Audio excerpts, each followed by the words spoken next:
Hi everyone. Okay, first of all congratulations. ஒரு health awareness program attend பண்ணியிருக்கீங்க. அதுல இருந்து உங்க health improve பண்ணிக்கணும்ங்கற decision எடுத்திருக்கீங்க. அதுக்காக முதல்ல வாழ்த்துக்கள். ஓகே. ஸோ இதெல்லாம் ஓகே. நான் எந்த பேக்கேஜ் சூஸ் பண்றதுங்கிறதுல உங்களுக்கு டவுட் இருக்கலாம். இதை போய் நான் வீட்டில் டிஸ்கஸ் பண்ணணும், எங்கள் வீட்டில் இருக்கவங்களுக்கு புரிய வைக்கணும், எங்களோட மாத சம்பளத்துலையோ இல்லை என்னோட மந்த்லி பிஸ்னஸ் இன்கம்லேயோ ஒரு பார்ட் எடுத்து நான் என் ஹெல்த்துக்கே வைக்கணும் அப்படிங்கிற சுச்சுவேஷனை நீங்கள் ஃபீல் பண்ணியிருக்கலாம். நான் எப்படி வீட்டில் போய் கன்வின்ஸ் பண்ண முடியும், இல்லை இது ஒரு வெயிட் லாஸ் பண்ணுறதுக்காக இவ்வளோ செலவு பண்ணணுமா அப்படிங்கிற கேள்வியும் உங்களுக்குள்ளே வந்திருக்கலாம். ஸோ நான் இப்போ உங்களுக்கு ஒரு குயிக் அவேர்னஸ் கொடுக்குறேன். என்ன அப்படின்னா, ஒரு டிப்பிக்கல் விமன் எடுத்துக்கிறேன். ஒரு 35 to 40 இயர்ஸில் இருக்கிற ஒரு விமன். அதாவது இது நாங்கள் நார்மலாக பீப்புளை ஹேண்டில் பண்ணுறதுலேருந்து எடுக்கிற ஒரு டேட்டா பேஸ். அவங்களுக்கு ஒரு 4 பிரச்சனைகள் இருக்குதுன்னு வச்சுக்கோமே. ஒரு தலைவலி இருக்குது, ஒரு பேக் பெயின் இருக்குது, பிசிஓடி ஆர் இர்ரெகுலர் பீரியட்ஸ் இருக்குது, ஒரு ஜாயின்ட் பெயின் இருக்குது. இந்த 4ஓடவும் ஒரு 37 இயர்ஸில் இருக்கிற ஒரு விமன் எங்களை அப்ரோச் பண்ணுறாங்க. ஸோ இதுக்கெல்லாம் நீங்கள் ஹாஸ்பிட்டல் மெடிசனை தீர்வாக எடுத்துக்கிட்டிங்கன்னா என்ன ஆகுன்னு பார்க்கலாம். ஸோ இந்த 4 ப்ராப்ளமோட அவங்க ஒரு டாக்டரை பார்க்க போகிறாங்க.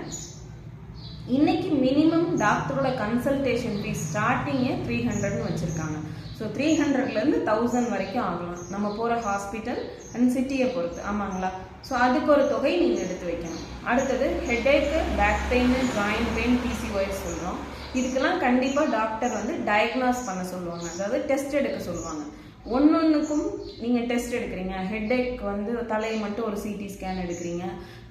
அவங்க நம்மளோட யூட்ரஸ் பகுதியை ஸ்கேன் பண்ணுறாங்க, நம்மளோட ஸ்பைனல் கார்டை ஸ்கேன் பண்ணுறாங்க, நம்ம ஜாயிண்ட்டை ஒரு ஸ்கேன் பண்ணுறாங்க, எம்ஆர்ஐ அந்த மாதிரி ஏதாவது பண்ணுறாங்க அப்படின்னா மினிமம் ஒரு 3000லேருந்து 5000 நம்ம அதுக்கு எடுத்து வைக்கணும். கரெக்டுங்களா?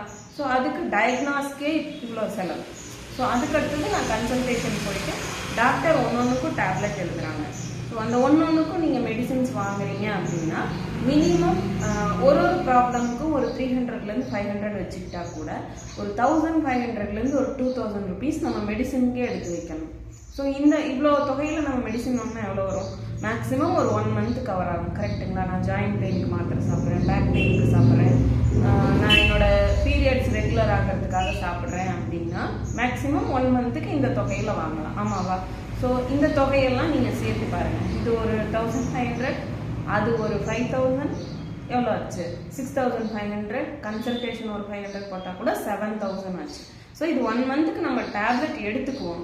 ஆனால் உங்களால் அஷ்யூரன்ஸ் கொடுக்க முடியுமா இந்த 1 மந்த் டேப்லெட் சாப்பிட்டா எனக்கு லைஃப் டைம் இந்த ப்ராப்ளம் வராதுன்னு?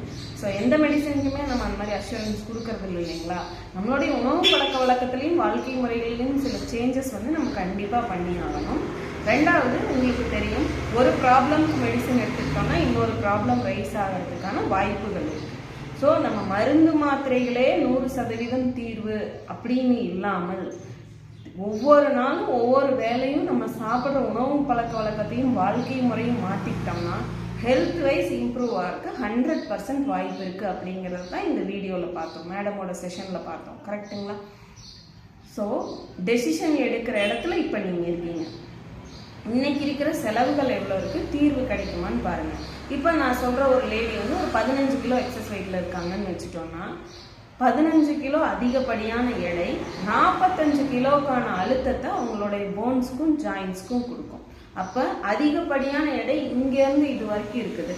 அதை குறைக்காமல் நான் முட்டி வலிக்கு மட்டும் மாத்திரை சாப்பிட்டா தீர்வு கிடைக்குமா அப்படிங்கிறது நீங்களே சொல்லுங்கள். ஸோ வெயிட் லாஸ் பண்ணணும், ஓகேப்பா, நான் தெளிவாக இருக்கேன், வெயிட் லாஸ் பண்ணணும், ஓகே. ஸோ நான் இதை போய் ஃபேமிலி மெம்பர்ஸ்கிட்ட எப்படி டிஸ்கஸ் பண்ணுறது, அவங்கள நான் கன்வின்ஸ் பண்ணணும். நான் வெயிட்டை குறைச்சிட்டா அவங்க ஏற்றுக்க மாட்டாங்க. எல்லாமே இருக்குது, எல்லா ஃபேமிலிலையும் இந்த ப்ராப்ளம் இருக்குது. நாங்கள் நிறைய பேர்த்த ஹேண்டில் பண்ணதை வச்சு நான் சொல்கிறேன், நிறைய இந்த ப்ராப்ளம் நிறைய வீட்டில் இருக்குது. ஸோ நீங்கள் என்ன பண்ணணும், நாங்கள் இப்போ உங்களோட ஹெல்த் அசஸ் பண்ணி ஒரு ரிப்போர்ட் கொடுக்க போகிறோம். அந்த ரிப்போர்ட்டை எடுத்துக்கோங்க. அதில் இருக்கிற ப்ராப்ளமுக்கு ஆஸ் ஆன் டேட் இன்னைக்கு இருக்கிற நிலவரத்துக்கு ஹாஸ்பிட்டல் போனால் எவ்வளோ செலவாகுங்கிறத நீங்கள் அனலைஸ் பண்ணுங்கள். இப்போ நான் ஒரு எக்ஸாம்பிளுக்கு இவங்களை சொன்னேன், நீங்கள் அனலைஸ் பண்ணுங்கள் உங்கள் ப்ராப்ளமுக்கு எவ்வளோலாம் செலவாகும் அப்படின்னு. இதே வெயிட்டில் நீங்கள் எவ்வளோ நாளாக இருக்கீங்கன்னு பாருங்கள். அடுத்தது, நம்ம ஆரோக்கியமாக இருந்த அன்னைக்கு வீட்டில் ரொம்ப சந்தோஷமாக இருந்திருப்போம் இருந்த நாட்களில்.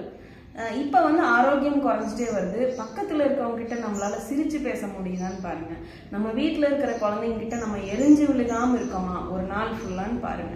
அப்படி இல்லைன்னா நம்ம ஆரோக்கியம் குறைஞ்சிட்டு வருதுன்னு அர்த்தம்.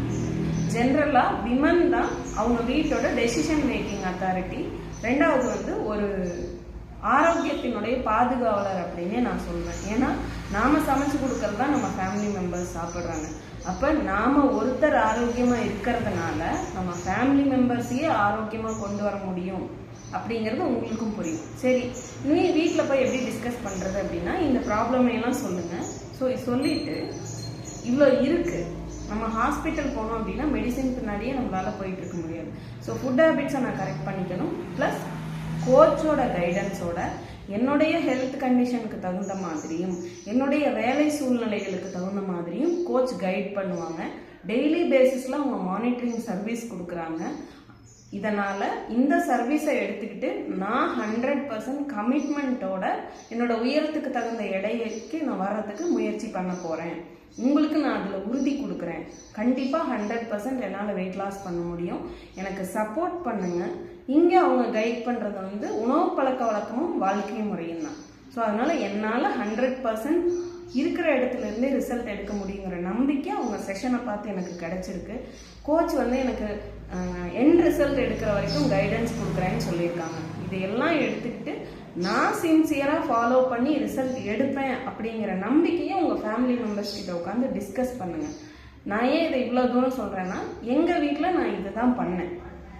ஸோ எங்கள் வீட்டில் என்ன சொன்னாங்க தெரியுங்களா, நீ சாப்பாட்டை குறைமா, வாக்கிங் போ, சாப்பிடாம இருந்தீங்கனாவே வெயிட் குறைஞ்சிரும், ஸ்நாக்ஸை கட் பண்ணினாவே வெயிட் குறைஞ்சிரும், இது எல்லாமே சொன்னாங்க. ஓகே, இன்னைக்கு இருக்கிற சூழ்நிலையில் அது பண்ண முடியுமான்னு பாருங்க. எனக்கு ப்ராப்பரான கைடன்ஸ் இல்லை.